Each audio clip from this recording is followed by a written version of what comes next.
অর্থনীতি কি সত্যিই বড় সংকটের মুখে নাকি বিরোধীদের আতঙ্কের রাজনীতি? কংগ্রেস নেতা রাহুল গান্ধীর আর্থিক সুনামি মন্তব্যকে ঘিরে তুমুল রাজনৈতিক তরজা শুরু হয়েছে। একদিকে রাহুলের সতর্কবার্তা, অন্যদিকে অর্থনৈতিক পরিসংখ্যান সামনে এনে পাল্টা আক্রমণে বিজেপি। আদিবাসী কংগ্রেসের এক অনুষ্ঠানে বিস্ফোরক মন্তব্য করেন রাহুল গান্ধী।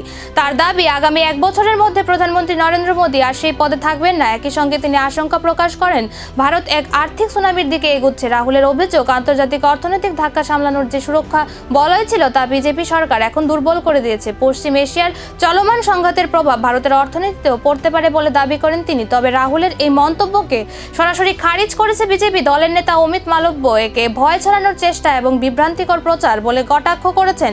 বিজেপির দাবি, দেশের অর্থনীতির চিত্র সম্পূর্ণ ভিন্ন।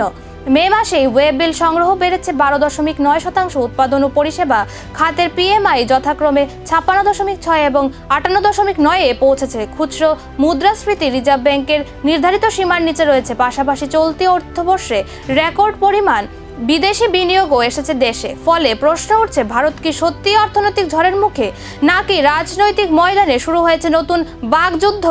রাহুলের সতর্কবার্তা নাকি বিজেপির পরিসংখ্যান, কোনটা বলছে দেশের অর্থনীতির আসল ছবি? সেই উত্তর খুঁজতেই এখন নজর দেশের রাজনৈতিক ও অর্থনৈতিক মহলের দিকে।